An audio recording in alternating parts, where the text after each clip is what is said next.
welcome back, and thanks for listening to the Adulting is Easy podcast, where we make adulting easier by making money easier.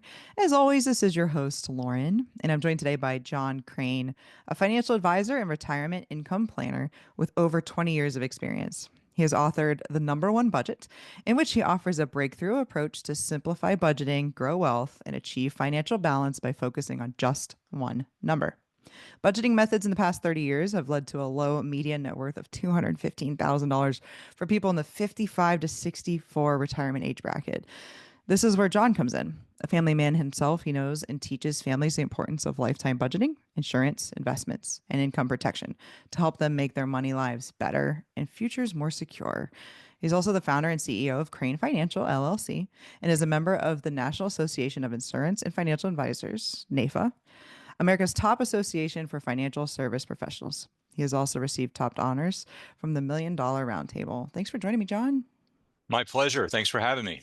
How'd I do on your bio there? Did I do You did okay? great. Yeah, Okay. no, thank you. There's a lot. You've done a lot. So I wanted to make sure I covered it all. No, I appreciate that.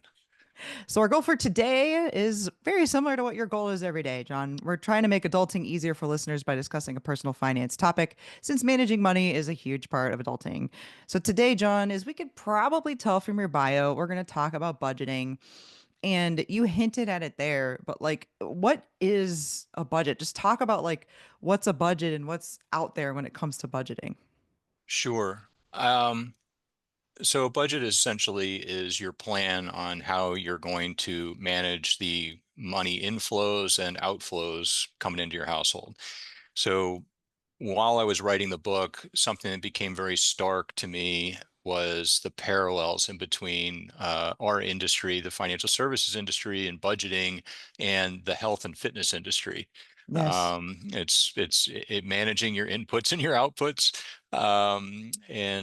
so that's what how I would define a budget is managing those inputs and outputs. I think the key word there is plan. It's not, I think you can look back and that can help inform your plan and inform your budget, but it really has to be kind of this forward looking thing that you're doing. Right. How many people do you think budget, Oh, actually? I know the answer, but basically nobody. Um, Well, the landscape has changed a lot since I entered adulthood in gosh, when was that? I'm dating myself here. So it was like 1993, 1994, and at that point you still were taught in school to balance your checkbook and keep receipts and all this different stuff. And then you fast forward to present day, and you've got these new money tools like Venmo and Mm. also like people don't balance checkbooks. I think a lot of folks don't even have checks, or if they do, they just get them when it opens, and the only thing they really do with those checks is they write void on them and send them to the bank, whenever they're trying to get an auto draft set up. I'm serious. Like I don't No, really no, you're see right. that anymore. Um, so most people, I think, really don't budget that much because of the way the cash flows are coming in and going out electronically. Um, that's just my perception. It is complicated the ways that we can spend money. I mean, back in the day, it was like you had something that you were exchanging, right? You have basically like cash or gold, or I guess you could have been bartering. But back in the day, there was a very obvious medium of exchange, very obvious transaction that is happening. Nowadays, it's so passive. And like, we didn't even talk about what it's like to really be like online. I mean, you can click like one or two buttons and there's like no friction there whatsoever. And so that does complicate things and it complicates spending. And I think it creates a little bit of distance mentally between ourselves and our money. I think the word that you just used there, it's a very powerful word that your listeners should really key into is that word friction.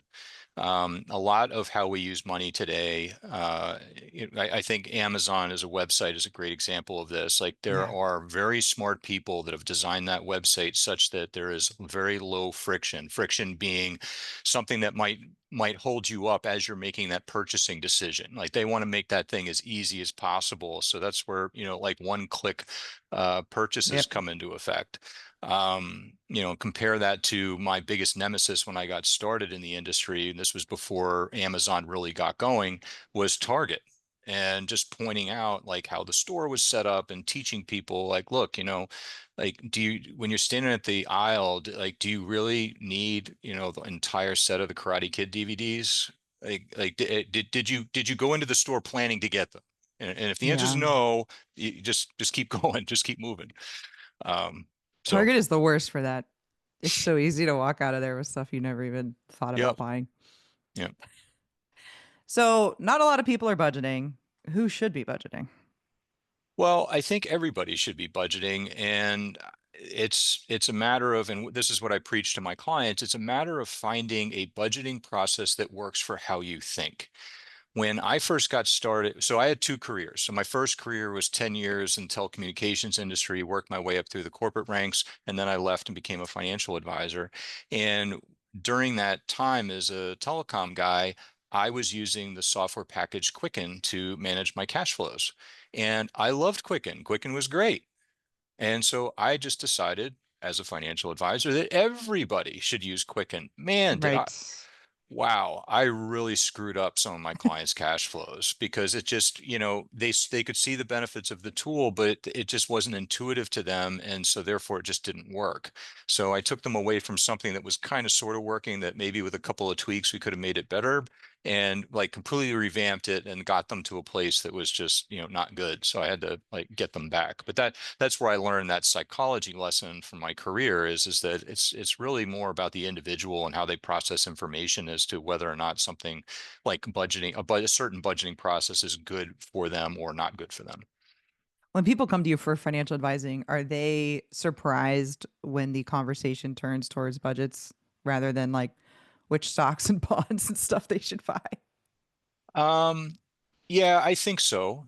The I don't the path that I walk them down, it's just kind of like a natural byproduct. And the way that the spreadsheet that I use with clients is set up, it kind of boils things down to a very simplistic view of their cash flow. So I can ask them really simple questions like, is this about how much you have? Like I can kind of back into their budget.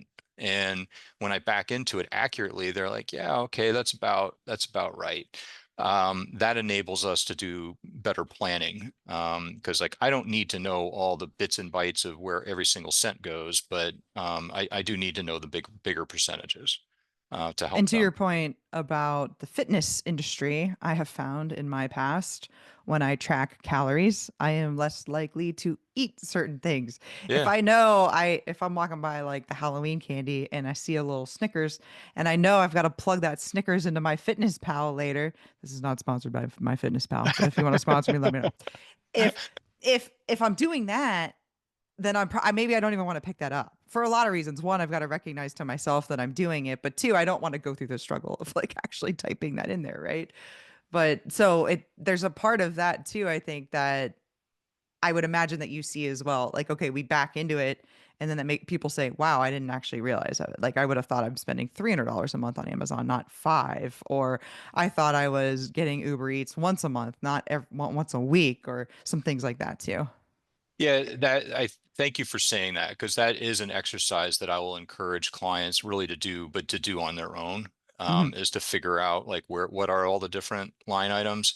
To your example about the, counting calories and that guide, you're like, I'm actually a little bit more cynical than you in that regard. And just speaking for myself personally, if there is a box of Oreos in my house, I will sit down and eat the entire box, knowing full well I will feel sick at the end. But I won't stop until they're all gone.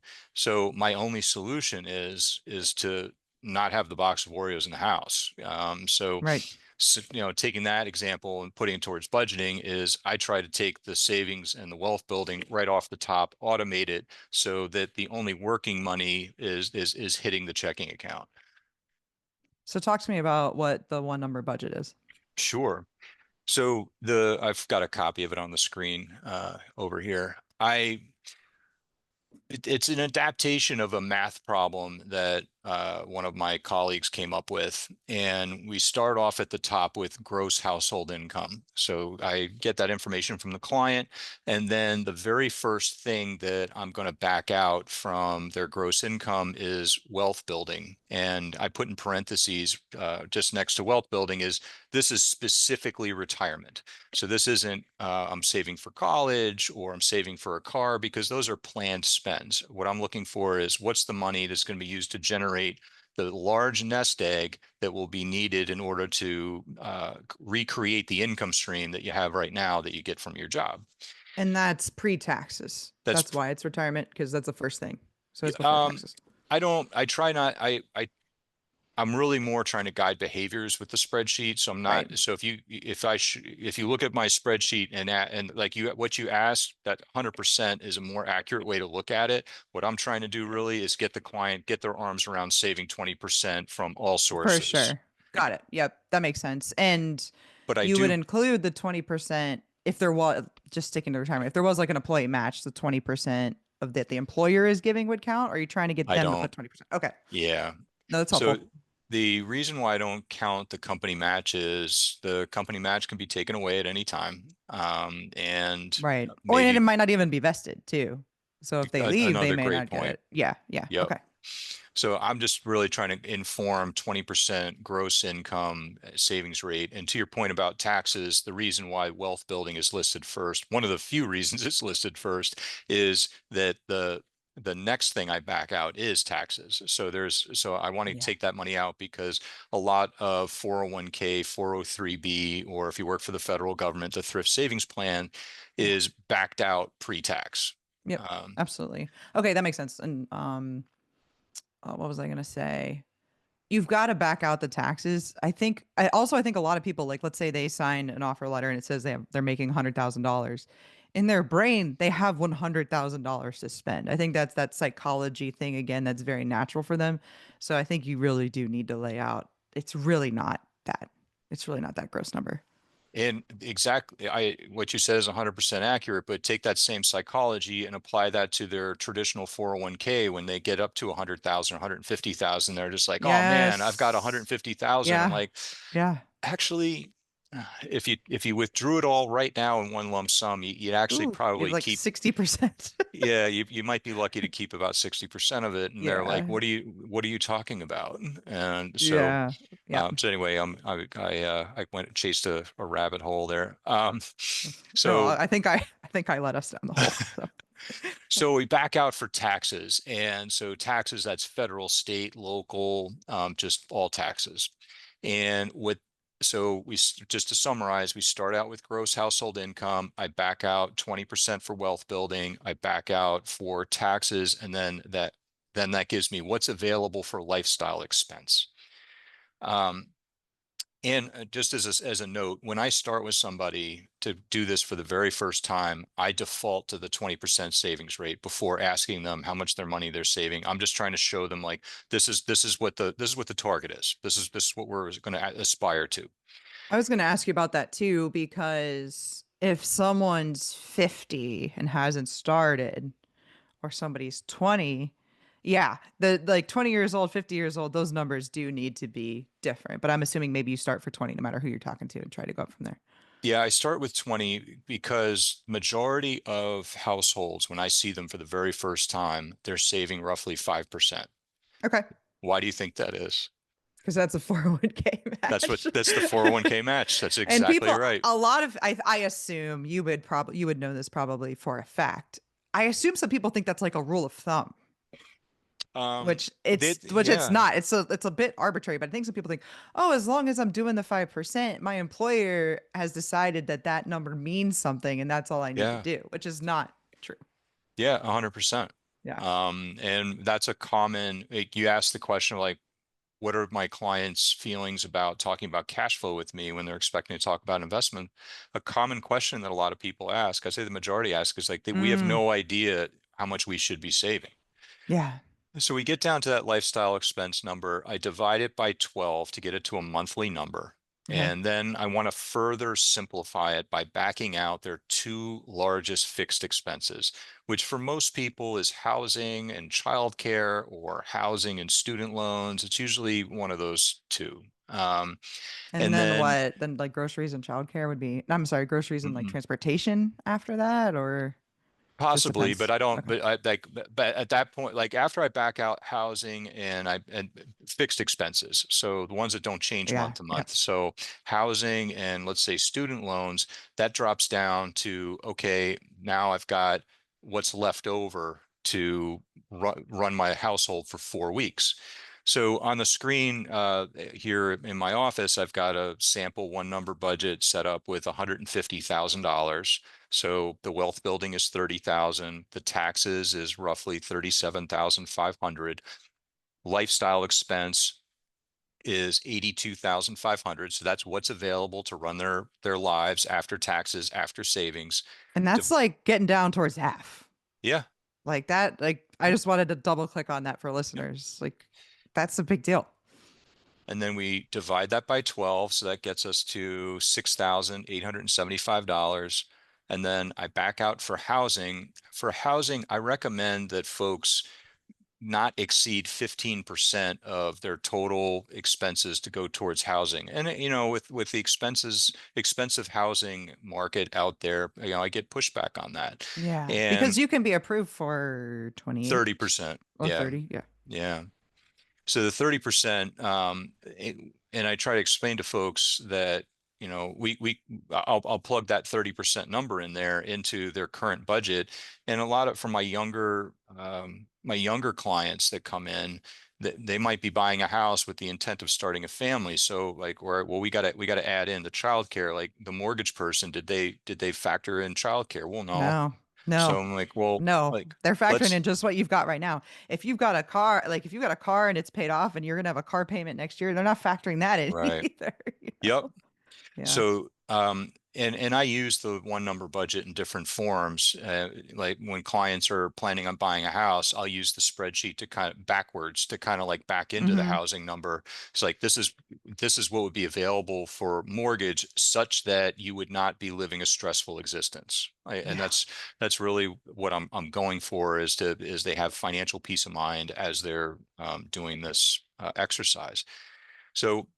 Um, so to continue here, I've got 82,500 as lifestyle expense. We divide that by 12. That's $6,875. 15% of income for housing is just shy of $2,000 a month. And then I threw in there $650 for student loans, backing that out. And then I get down to the bottom where I've got the one number. And in this case, the one number is $4,350. So at this point, I'll look at the client and I'll say, all right, assuming that we're backing out housing and we're not including housing and we're not including the student loan payment, $4,350. Can you get through 4 weeks on $4,350? And this is where the client will be like, yeah, actually, I think I can. Like, all right, well, if you think you can and you find out that you can, then what that means is, and then I go back up to the 20% savings, that means that this is possible. So we need to really kind of nail down that one number. But if that number is accurate, then you might be leaking money somewhere. And Yeah. that's how I kind of start that coaching conversation. Now, let's say that they come to me and they're not saving hardly anything. They're saving 3%, 5%. My goal there is then to encourage them. I said, look, do not let the 20% savings target intimidate you. That's just something we're going to work towards. And the way that we work towards that is that when you get raises and promotions, maybe take half, throw half towards boosting your savings rate, half towards giving yourself a lifestyle increase. And we just keep biting away at it. And the folks that engage in that process, they usually get there pretty quickly. Yep. Like I've once they're seen it. focused on it, they really kind of get there quickly. What about side hustles? Is anybody like, F it, I'm gonna drive for Uber now to get to my 20%? I've not seen anybody do that, but I've seen more interest in sharpening their skills to get to that next Yes. job. Like there's more Good. urgency to get to that next job. Yep. I can definitely see that. If anyone was listening is saving 3 to 5%, I would like you to know that that's a lot better than most people in this country as well. Yeah. It's not 20, but I mean, if somebody's putting away anything, they're doing good, really. Yeah. I mean, they're ahead of probably most of their peers. Well, the mental construct, which the one number budget is kind of the next phase of that discussion for the client, and I walk through this in the book, is lifetime cash flow management, which, if I boil it down to one sentence, if you think about your lifetime as 90 years and you divide it into three parts, and so you got three 30-year segments. Your first 30 is basically your parents pay for majority of that.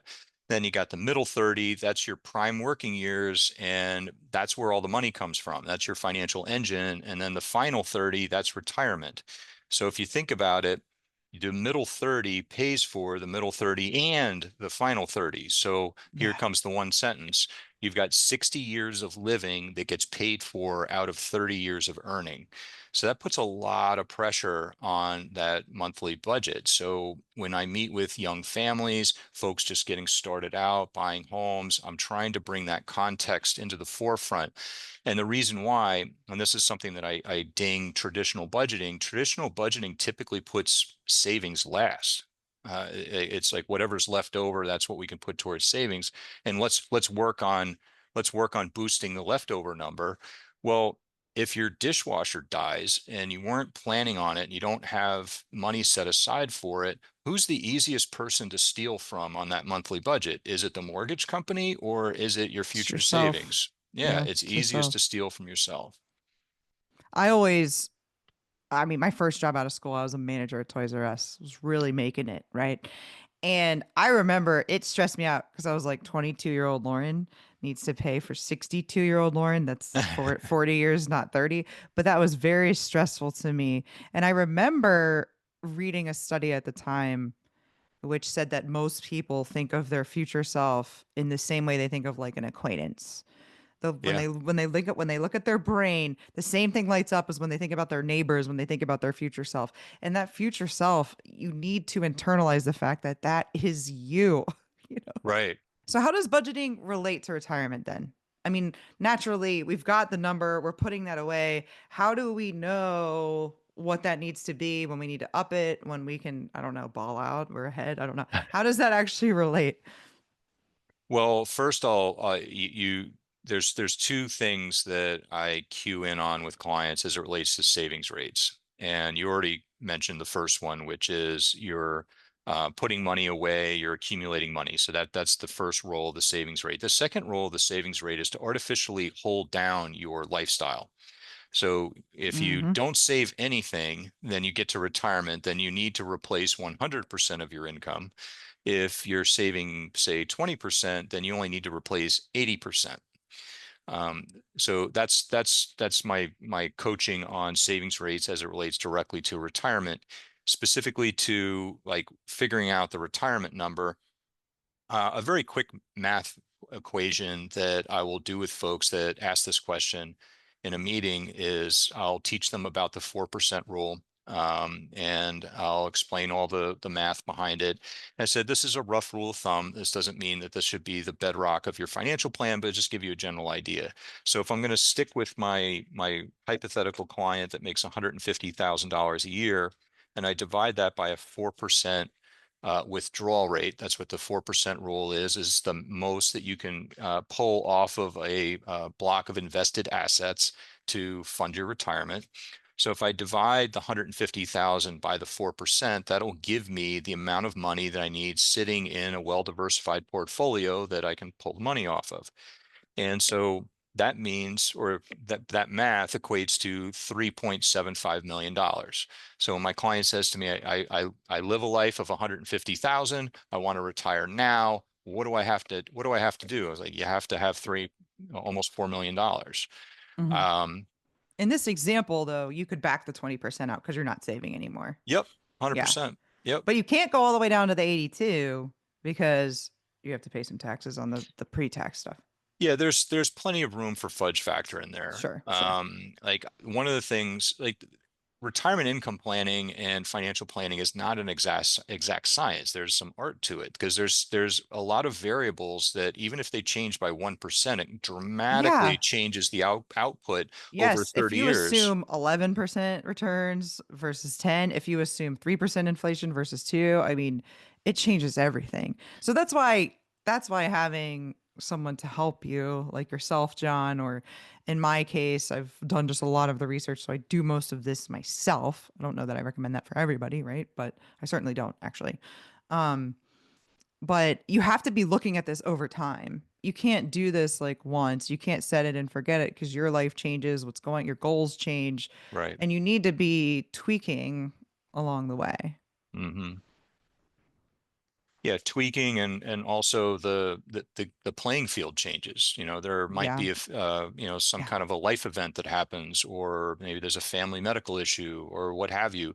So like all these decisions need to be in context of that larger number, what your net worth will ultimately be. Are you assuming Social Security for retirement for people? Um, when I'm doing the retirement income planning piece, and that would be conversations I'm having with people that are in their early 50s, starting to give them a sense as to what this is going to look like. And I'll include Social Security in there, but I'm not backing down off of the 20% savings rate because there's another source of income from somewhere, somehow. I want my clients to be empowered to make that retirement decision from a position of strength. And by backing out things like Social Security, or maybe they're earning a small pension from a job they had long ago. Um, I tend to just use that as additional money because of what we just said, the fudge factor. Like there are a lot of unknowns that could rear their ugly head, and we may need that extra money for those unknowns.